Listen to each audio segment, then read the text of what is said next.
This is Christopher from Woldong of Chris's Storytelling Corner. Today, I'm going to do a movie review for Jurassic World Fallen Kingdom.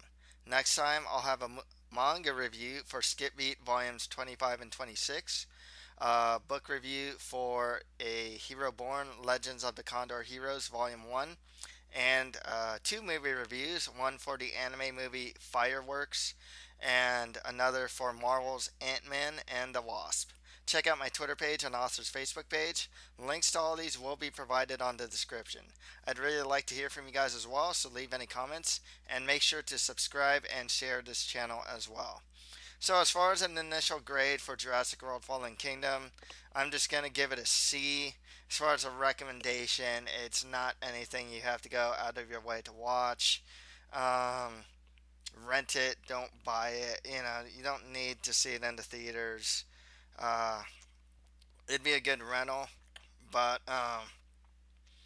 I wouldn't necessarily recommend that you watch it in the theaters, personally speaking. I'll tell you why in my thoughts. So the way that this is going to work is that I'm going to give a detailed recap of the movie and then get my thoughts on the movie. There will have spoilers, so if you don't want to listen to spoilers, you know, might not want to hear this recap then. So let's get right to it with the recap of Jurassic World Fallen Kingdom. 6 months after the Jurassic World theme park incident on Isle Nublar, a small team of mercenaries arrive on the abandoned island to collect DNA from the remains of the Indominus Rex, which lies at the bottom of the park's lagoon. After successfully collecting a bone fragment, the team barely escapes the park's Mosasaurus and Tyrannosaurus Rex. During the emergency evacuation, the lagoon gate is inadvertently left open, allowing the Mosasaurus Rex to escape into the ocean. Three, 3 years after the Jurassic World incident, a U.S. Senate hearing in Washington, D.C. debates whether Isle Nublar's dinosaurs should be saved from an impending volcanic eruption.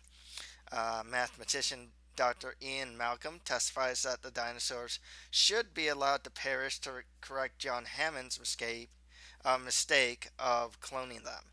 Meanwhile, Jurassic World's former operations manager, Claire Deering, has created the Dinosaur Protection Group to save the animals. When the Senate rules against the rescue, Claire is contacted by Benjamin Lockwood, Hammond's former partner. Soon after, Claire meets Lockwood and his aide Eli Mills at his Northern California estate. It's a castle, pretty much. I mean, it's a huge estate. They reveal a plan to relocate the dinosaurs to a new island sanctuary. Claire recruits Owen Grady, Jurassic World's former Velociraptor trainer, to help locate Blue, the last living Velociraptor.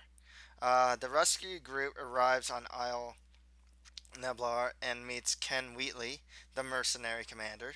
Claire and former park technician Franklin Webb reactivate the park's dinosaur trackers, while Owen, paleo veterinarian Zaya Rodriguez, Wheatley, and other mercenaries look for Blue.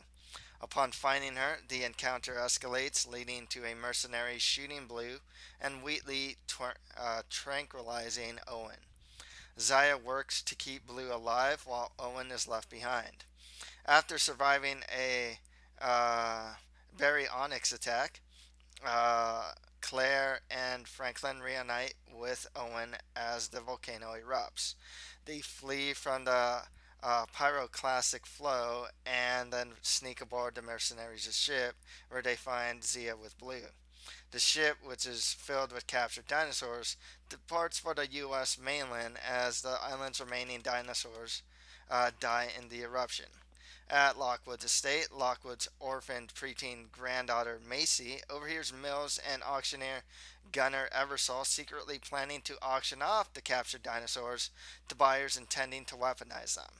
They're also unveiling the Indoraptor, a new genetically engineered dinosaur created by geneticist Dr. Henry Wu using the DNA of the Indominus Rex and a Velociraptor. Wu wants Blue's DNA to create an enhanced Indoraptor. Macy informs Lockwood about the auction and he confronts Mills, who murders him. So he kills Lockwood. The dinosaurs are transported to Lockwood's estate and caged. Zaya and Franklin pretty much evade capture, but Owen and Claire are caught. But Owen manipulates a, I can't pronounce it, Stiggy Moloch to break open their cell. He can ram things pretty much with his head, with his dome pretty much. They then encounter Macy, who leads them to the auction where the Indoraptor is being bid on, despite Wu's protest that this particular Indoraptor is a prototype. The freed Stiggy Moloch disrupts the auction with Owen's guidance, and in the chaos, Wheatley tranquilizes the Indoraptor, but it pretty much fakes it being asleep and escapes, kills him, Eversole, and others. Mills tells Owen and Claire that Macy was cloned from Lockwood's deceased daughter and is why John Hammond, who opposed human cloning, ended his and Lockwood's partnership. The Indoraptor hunts Owen, Claire, and Macy through the mansion. Blue attacks the Indoraptor, causing it to fall through a glass roof to its death. When a hydrogen cyanide gas leak threatens the caged animals, Macy frees them all against Owen's warning and able to let them die. Mills is killed by a Tyrannosaurus and Carnotaurus while attempting to flee from the Indominus Rex, flee with the Indominus Rex's bone. Owen, Claire, and Macy leave the estate while Blue and the other dinosaurs escape. So, in a new U.S. Senate hearing, Dr. Malcolm says that humans and dinosaurs will now need to coexist. The cloning scene shows dinosaurs roaming wilderness and urban areas. So, before we get into my thoughts on the movie, I'd like to plug my author's website at www.chrismaldon.com. And you can read a new blog post on there every week. Also, do you like action, adventure, fantasy? Then buy my new book, or buy my book, The Mustard Prince in the Condiment Kingdom, for just $4.99 via ebook on Amazon.com or on my author's website. Links to buy it will be provided on the page description. Please also make sure to subscribe to this channel, as that'd really help me out. So let's get my thoughts on the movie. Usually I start with the characters, but there's just not much to say. I'll get to the characters, but there's not as much to say about it. I'll talk about other stuff outside the characters. I gave this movie a C, and there's a couple of reasons why. One, well, there's two big reasons. One is the choices that the characters make are just terrible, and they're just so stupid too. To be perfectly honest with you, that I don't know. Macy runs to her bed, and while the new raptor, what's it called?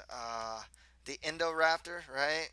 Yeah, well, the Indoraptor is chasing her, and she stays in her bed, and just some dumb decisions by the and choices by the characters. I'll say this too. A lot of times there's a lot of movies I'm pretty keen on it, to be honest with you. I always see some sort of like social justice narrative and whatnot. In this case, it's like animal activism, dinosaur activism, and whatnot. And I can usually overlook it, but I can't help but feel that like Star Wars: The Last Jedi had a lot of social justice. You know, this time it seems like they just kept beating the audience over their head with it. Like, there isn't another side to the argument per se. There is with Dr. Malcolm, but it's not really strong. We're seeing the images of like the long-necked dinosaur. What's it called? Brachiosaurus or something like that. I think it's a Brachiosaurus. At the edge, like the beach or the dock, and smoke's coming over and it's going to die, and it's like, you know, there's this weird, like, you're leading me to believe in just one point of view here, and I understand it's the emotional appeal, but at the same time, it's like you're kind of just beating, like I said, the audience over the head with it, and it's hard to overlook, and it doesn't make the rest of the movie necessarily like fun to watch. I mean, it's more or less an action movie, and like I said, it's really hard to overlook it in this particular movie. I can look overlook it in a lot of other movies. This one, I thought it was just like too much. Uh, that's not to say kill all animals. Obviously, that's dumb, you know. Um, but I think like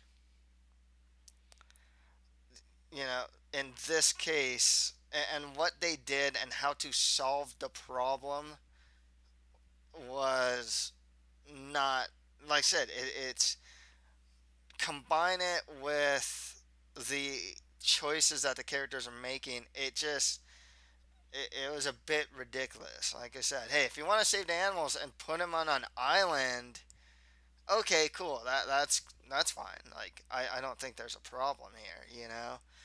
The ending though, it's like, oh come on, like what, and let me just get to certain things. The plot was um just kind of there. It was kind of secondary. I think this movie missed a lot of things. One, everything took place, or the main action took place in the Lockwood estate. So you kind of lost the whole idea of Jurassic Park and the world that is Jurassic Park, and you're kind of losing the jungle, the caves, the jeeps, Um, for example, and you're going through this like giant mansion castle throughout the whole movie. Uh, that like I said, you you kind of lost an aspect that made the whole Jurassic like franchise um, special. Like I said, the world of Jurassic Park is an interesting world. There are different ecosystems. You're gonna run into a lot of different animals and whatnot. And in this case, they lost that. You know.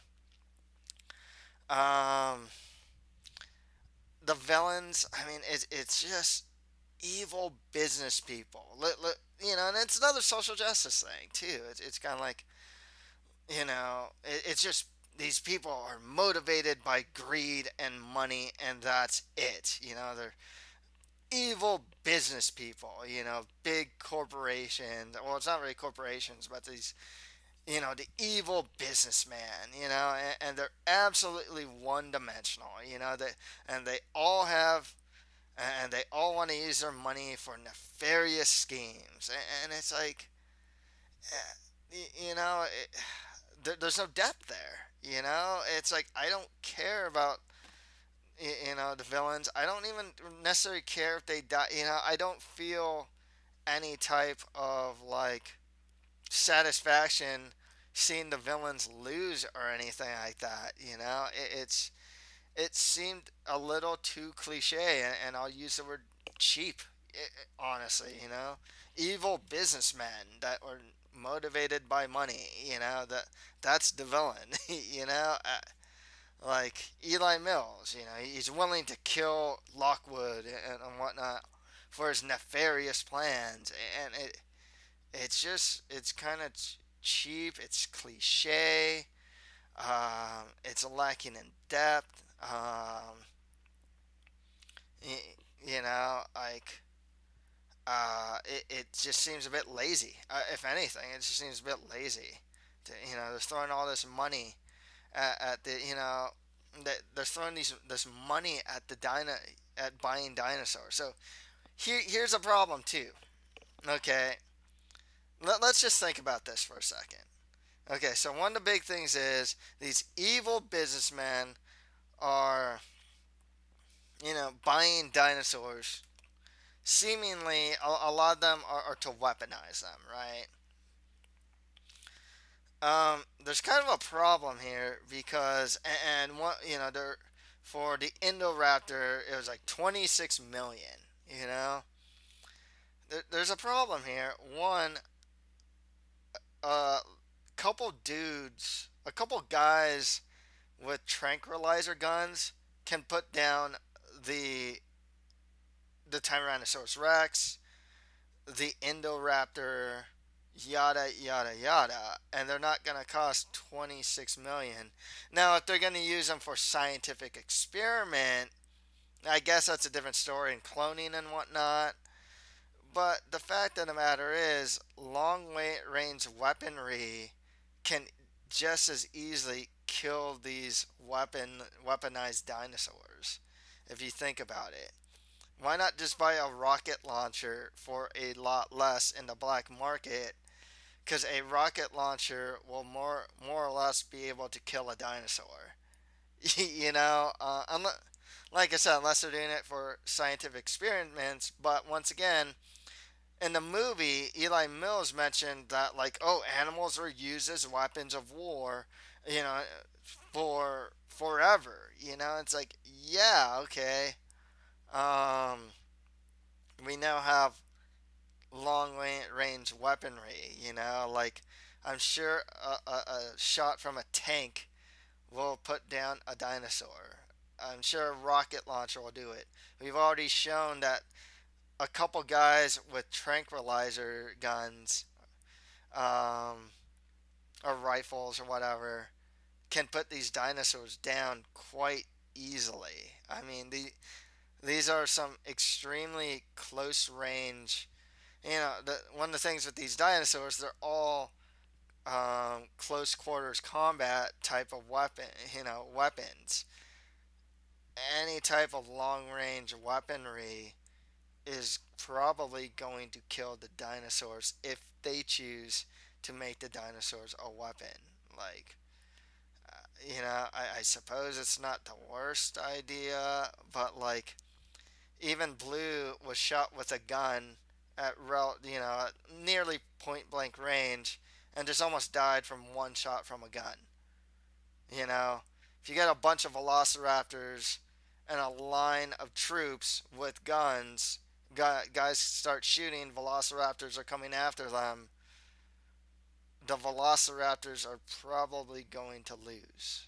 you know, um, so it just seemed a bit, like I said, it seemed a bit ridiculous because I'm under the impression that they were gonna weaponize, and not necessarily maybe they'll use them for scientific experiments, but like I said, it seemed to me that they were using them to weaponize. Characters just made so many bad choices. Like I said with Macy, it's like I'm gonna keep running away from the Indoraptor to my bed. The Indoraptor unlocks the window, and straight out of some horror movie, comes through the window. She's still in her bed, and I'm just like, what is going on here? This is absolutely ridiculous. Why would you just run in your bed and think you're safe? I just, it's just so stupid, Like, there's no safety here, like, and you just stayed there, as you saw the shadow of the Indoraptor. It is just so ridiculous. Guy went into cage, the mercenary guy, he just went into cage to get the guy, the Indoraptor's tooth. And, the Indoraptor is playing dead. And it's just kind of like, dude, you're a mercenary. It seems like you've been doing this for a while. I know you got two shots in and whatnot. Um, I don't know. Like, it seemed kind of dumb for you to go into cage with this thing. without any type of precaution. I mean, it just seemed really boneheaded. Speaking of boneheaded, I mean, the ending was a bit boneheaded if you think about it with Macy. It's kind of like let's just be real here. Okay, these are giant animals. They're not they run, they walk over cars, they destroy property, they destroy anything in their path. Why did you let them go into the city, the wilderness, and whatnot? You also have these people that will probably just want to poach them anyways. It's like the same people that were in the auction are just gonna go around trying to capture the dinosaurs at a lot less cost. So it's just kind of stupid, and it's it really is this weird, like I don't know how to say it. I don't know if this was another statement here, or political social statement here, but they allowed a child like an 11-year-old to dictate the fate of dinosaurs, and to which in turn actually will harm humans. It's like she does not have the wisdom to make that decision. She only has an emotional appeal. That's it. Oh, they're alive. They have to stay alive. Okay, hey, that's great. If you need them to stay alive, fine. I understand that the hydrogen gas is coming and you have to save them. I you know, like maybe they didn't have enough time to corral them, but like at what cost? If you have a giant Tyrannosaurus Rex going into the city, it's going to kill people. Oh, well, the dinosaurs are alive. They have to be saved because they're alive. Well, at they're there unbridled, like unguarded, and whatnot. Like they can do anything they want. They're most likely going to kill people who are alive. I mean, if the idea is like, oh, they're alive, they deserve to live. Well, you sent these predators to potentially kill people. I mean, what are they gonna do? They're just gonna sit there, be pets? I mean, we've already seen it. That these dinosaurs, especially these big ones, kill humans. I mean, we've seen it. They destroy anything in their path. Like I don't really. So like it really is a case of just like the unintended consequence. Oh, hey, let's do something now, and oh, look at me, I saved the dinosaurs. They're destroying the city. Oh, a couple deaths, which will probably happen. Okay. Oh, I didn't intend for that to happen. I just want to save the dinosaurs. It's like that. That's the thing. Like I I like I said, I don't know if they're making a socio-political statement here with like, well, the child's so innocent and whatnot. We're letting her decide. She's the future. Let her decide the future, or something like that. I don't. It. I don't really know. It just kind of seemed that way. Like that was kind of a more subtle implied message there as well, where it's like, okay, like Um, there's a reason why we don't allow children to dictate, to make the rules, and to govern. It's like I said, I'm just going to repeat myself. They make emotional appeals and don't use reason. They don't have a sense of unintended consequences. Like, hey, sorry, dinosaurs are cool, but when you let them roam around free in human, like in cities and human civilization, they I really doubt they're gonna be housebroken. So especially like the huge ones, they're just going to destroy things. I'm sorry to say, I don't, like unless they can be domesticated or something. I don't really like see that as a good idea. It's once again, it's the terrible choices that the characters make. Um, so one of the other choices that I guess the that was made in as far as production goes and whatnot is that there's this choice of having the characters a lot of the action being running away. I mean, really, that is a lot of the story here, and a lot of the action simply entails a lot of the characters running away from dinosaurs. I mean that's kind of it. I hate to say it. Yeah, I kind of want to see dinosaurs kind of fighting each other. Um, Not just a lot of running away. I mean, there's a good amount of that in the Jurassic franchise, but like this movie was like a good amount of it was just characters just running away from dinosaurs. I mean, a good amount of the movie was the Indoraptor chasing the humans. That's it.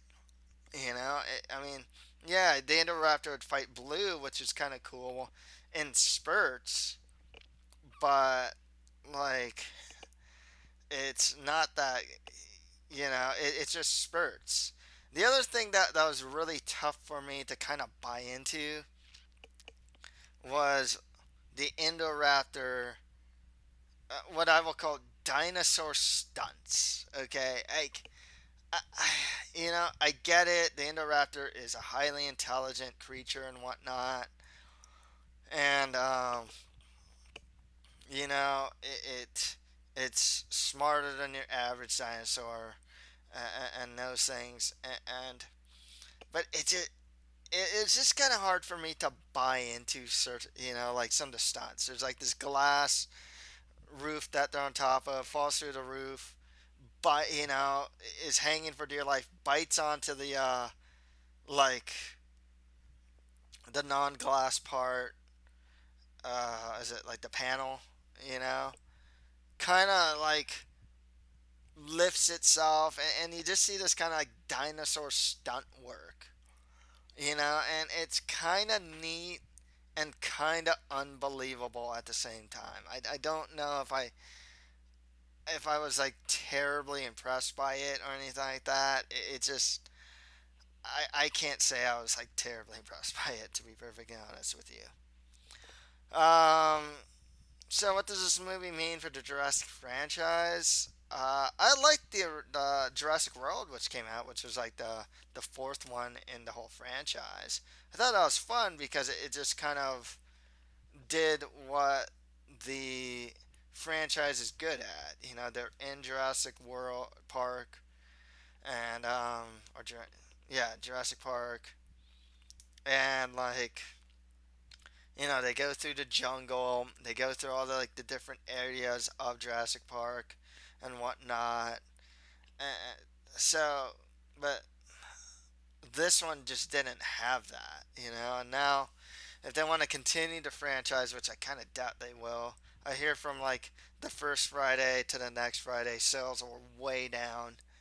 Um, that well, they can't really go back to Jurassic Park. Dinosaurs are now living in the world, apparently, and just out there in the wild and whatnot. Um, I don't know if they make another one. I guess they can finagle a story now that the world is Jurassic World in a sense, but I wouldn't be too keen on watching it, to be honest with you. as far as the characters go, I mean, no one was too memorable. It's kind of sad because like Chris Pratt, Owen Grady, he's still funny. He's still the best guy there, and he's not in it enough, honestly. Claire's kind of there. She's the one that's kind of hitting you over the head. We had to save the dinosaurs and whatnot. Eli Mills, like I said, the assistant who kills Lockwood and whatnot. It's just he's just kind of a typical guy, like it's a really cliched villain. Um, they had Justice Smith as Franklin Webb, who's the former IT technician for Jurassic World, who's now the Dinosaur Protection Group's system analysis and hacker. He's supposed to be the comic relief here. I'm gonna be perfectly honest with you. I did not find him very funny. I just I could not find he was just a bungler, kind of a coward. He is more annoying than he was funny. I didn't particularly care for his character.